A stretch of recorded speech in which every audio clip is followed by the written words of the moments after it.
बे माथि ओछ्यानमा चढी चढी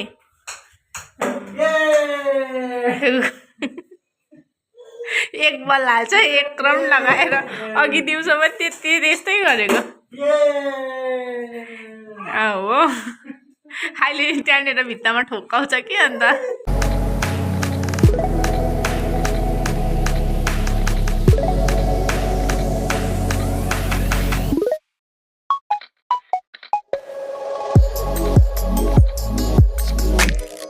हेलो नमस्ते सबैजनालाई स्वागत छ हाम्रो च्यानल छिटो ब्लगमा र अहिले चाहिँ हामीहरू यहाँ हावा खाँदै बसिरहेको छ। आज अलिक शीतल छ नि त, आज त्यस्तो घाम पनि लागेन अन्त हामीहरू गइसकिसक्यो। त सुमित चाहिँ आज छिटो आयो, आज नै 2-3 दिन भयो है तिमी छिटो आएको, 2-3 दिन भयो छिटो आएको। गरमले नै हो, ऊ चाहिँ नि गरम खप्नु सक्दैन कि अन्त म चाहिँ यहाँनिर भर्खर नानी उठेको थियो। नानी उठेर चाहिँ लु उसलाई बेलुकाको त्यो मच्छरहरूले चिर्छ अन्त त्यो मच्छरको दबाईहरू लगाइदिएर बाहिर जाने अरे, अन्त बाहिर पठाइदिएर उठ्ने बित्तिकै जानु भन्छ हौ हाम्रो नानी। के भएको है हौ, उठ्ने बित्तिकै बाहिर जाउँ भन्छ। बाउको सेरले पहिला बाउ पनि त्यस्तै थियो नि है हौ, एकछिन घरमा बस्नुहुन्थेन नि, कमिलाले चिलेको जस्तै बाहिर निस्किहाल्थ्यो नि। स्कुलबाट आयो भात लागिहाल्यो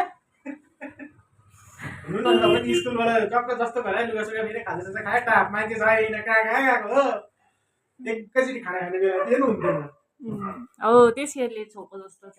मलाई पनि याद भएको, किनभने पहिला म बोल्दाखेरि मलाई जति सक्दो याद छ नि सुमित, घरमा चाहिँ कहिले हुन्थेन, घरि कुनी कसकोमा घरि कुनी कहाँनिर। फोनमा त केही त्यस्तो हुन्थ्यो, बिहा गर्नुभन्दा अगाडि चाहिँ नि घरि कुनी कस्तो साथीकोमा छ अरे, घरि कुनी कहाँनिर पुगिरहेको छ अरे हो। घरमा चाहिँ बेलुका मात्रै हुन्थ्यो अन्त छोराले त्यही टिपेको होला नि। अन्त म चाहिँ यहाँनिर यो करेला फ्राई गरौँ भनेको, तिलहरू हालेर। बुढीले यस्तो सोचेर यो गरिदिन्छ हो, बुढाले कहिले जस दिँदैन, खालि नमिठो पकाए मात्रै भन्छ है। अन्त उसको चाहिँ आज उसको फेभरेट सब्जी आएको छ कि, अन्त आमा यति साह्रो एक्साइटेड भएर गरिरहेछ। ऊ थाकेको ओरेको पनि छैन, ऊ केही छैन। अन्त म चाहिँ यो करेलाको यो बनाइहालौँ भनेको, बनाउँदै टिकाइदेऊ न, बालिदेऊ न, सबै मिक्स गरेर चाहिँ राखेको थिएँ। अघि बनाउनु पर्यो भन्दै थियो कि यो चाहिँ नानी पुगिरहेको थियो, छाइछुई गर्छ भनेर चाहिँ नगरेको। अहिले यो बनाइसकेर भेट्छु है।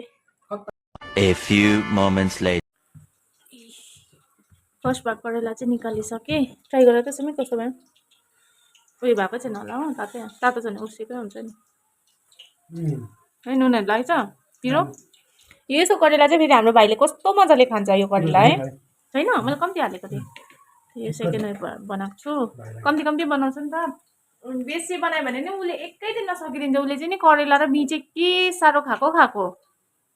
अन्त ऊ चाहिँ बोजूलाई सब्जी बनाइदिँदैछ फर्सी दहीसँग। अन्त तिमी चाहिँ के खाने? मेरो अर्कै छ भन्नु हुँदैन। यो डेली मासु खानेहरूसँग चाहिँ सक्दैन है, मलाई चाहिँ मन पर्दैन डेली मासु खानु। त डेली मासु होइन, मासु नखानु होइन, खानु, तर अब डेली खानु भएन नि त, हो कि भन त। मान्छेले मासु खाएर राम्रो हुन्छ भन्दै, तर त्यही मासुले गर्दाखेरि बिमार भइरहेको हुन्छ। राइट, डेली नै हो, खायो अस्ति खायो, डेली नै त भइरहेछ। मलाई त्यसरी मन पर्दैन, बरु एक दिन ग्याप गर्दै खाऊ मासुहरू होइन। के वर्गमा पर्यो अरे? अब कस्तो के वर्ग? अघि भनेर भन्नु के वर्ग हौ? वर्गमा पर्यो नि पनि के वर्ग भनेको छ उसको, त म कुरा बुझ्दैन। फेरि मलाई नै कुरा बुझाउनुको लागि डिटेल्समा भन्नुपर्छ न, म बुझ्दिनँ। त्यो छनक दिन्छ नि, बुझ्नेले बुझिहाल्छ भन्छ नि, त्यस्तो चाहिँ मलाई आउँदैन। हाम्रो सर चाहिँ त्यसरी बुझाउनु खोज्छ। हाम्रो अर्को सानो सर चाहिँ कता लागिरहेको छैन, ऊ यसो गर्छ नि त, खानासँग खानुको लागि बनाएको त्यत्तिकै खाइरै सकिदिन्छ। अन्त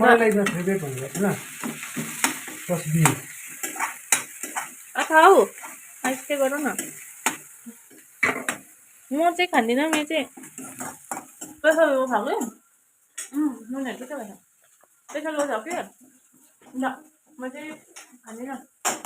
बोजूले पनि कोही बेला उयो खोज्नुहुन्छ बोजूको चाहिँ हाई प्रेसर छ बोजूलाई चाहिँ तितो दिनै पर्छ ल तितो चाहिँ हाम्रो नानीले पनि मजाले खान्छ सुरुपले है हौ बी त चाहिँ मलाई त बी छ भने चाहिँ मलाई केही चाहिँदैन बी चाहिँ तर अब भने जस्तो पकाउनु पर्यो केही चाहिँदैन कस्तो भने जस्तो चाहिँ अहिलेसम्म भने जस्तो पकाएको छैन अब जे कुरालाई पनि त्यो नराम्रो नलिहाल न भनेको तिमीले नपकाएको भन्नु न यो चाहिँ हुनुसम्म हुएछ अब गाइज यी करेला डढेर चाहिँ यस्तो भएछ कस्तो खालको मान्छे यहीँ छेउमा बसिरहेको थिएँ छोडिराखेर यस्तो हो कि म अदुवा यहाँ अदुवा आइसक्यो अन्त यहाँ बसेर अदुवा केलाउनु थाल्यो त्यहाँ यहाँ आएर त्यो ध्यानै छैन अन्त डढेको त गन्ध त अलिअलि कता कता आउँथ्यो यस्तो छ नि त उसको दिमाग चाहिँ क्या अलिकति अब यो तिम्रै उयो लस पर्यो नि तिम्रै लस पर्यो कालो न कालो भइसक्यो कस्तो खालको मान्छे हो न क्या सोचा था क्या हो गया भने जस्तो भइगयो त अन्त यो त कि यस्तो भयो लस कसको पर्यो तिम्रै त पर्यो नि के भन्नु यस्तोलाई चाहिँ के भन्नु म चाहिँ यहीँ बसिरहेको थिएँ होइन त्यहाँनिर मलाई गन्ध आइसकिसक्यो छैन ऊ अझै यहाँ आएर हेर्छु ऊ कुच्चाइरहेको छ के भएको अब खाऊ अब यो कसरी खानु खान्छ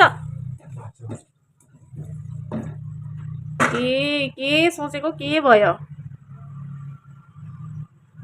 त्यो एउटा छ नि सोचे जस्तो कहिले हुँदैन भने एउटा केटीको उयो छ नि त्यस्तै भइगयो त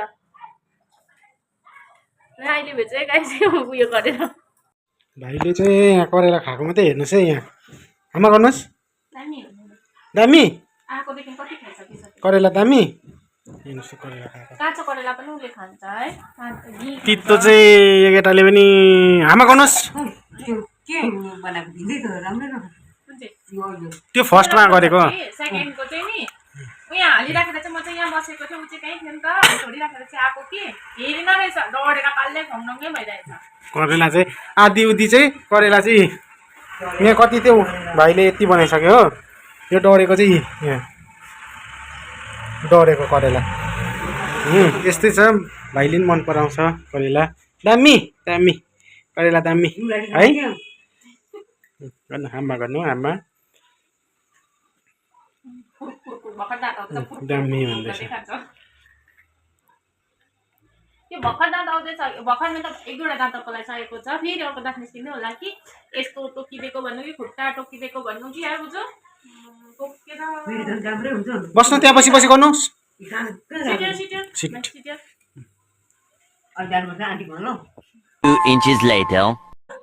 छोरालाई के धमास्दिएको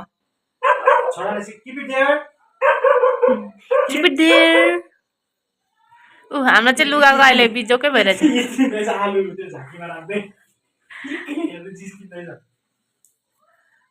लुगा चाहिँ एकरास बाथरुममा पनि छ सुकाउने जग्गा तल सुकाउँ भन्यो भने उयो छ के छ रोडमा धुलै धुलो लाग्छ नानीको लुगा हो चिलाउँछ धुलोले भनेर चाहिँ म चाहिँ सुकाएको छु नि यहीँ खिड्कीतिरै सुकाउँछु यहाँको खिड्की उतापट्टिको खिड्कीमा सुकाउँदैछु न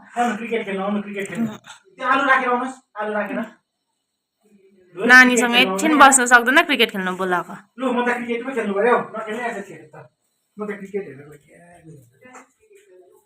खै भाइको ब्याट खै इज ब्याट खै ब्याट लिएर आउनुहोस् ब्याट ब्याट खै बोजूलाई ब्याट माग्नुहोस् छिटो ब्याट मागेर आउनु चप्पल लाउँदैछ हौ चप्पल चप्पल नलाउनु पर्दैन चप्पल लाउनु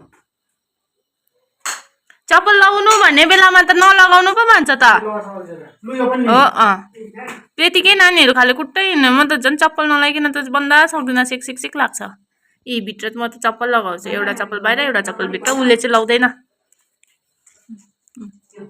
सिकाउनु पर्यो नि नानीहरूलाई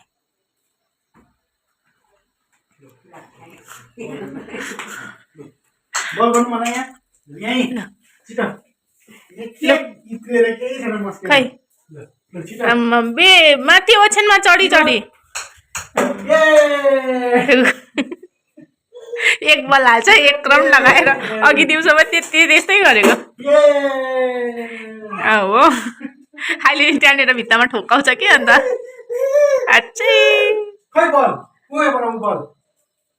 छिटो छिटो फेरि फेरि फेरि फेरि फेरि दिउँसो चाहिँ यसरी नै बोजूलाई खेलौँ भन्छ है बोजू गरमले हप्प भइरहेको हुन्छ तानेर ये खानासाना खाएर चाहिँ यसरी एकछिन खेल्नुपर्छ नानीसँग मलाई चाहिँ भन्दैन खेल्नु ऊ बोजू र बाउसँग खेल्छ छिटो छिटो यो तर अब ये मेरो चाहिँ एकछिन काम छ हो अन्त आजको लागि चाहिँ यति नै अब बाउसँग खेल्छ एकछिन नेक्स्ट ब्लगमा भेटौँ है गाइस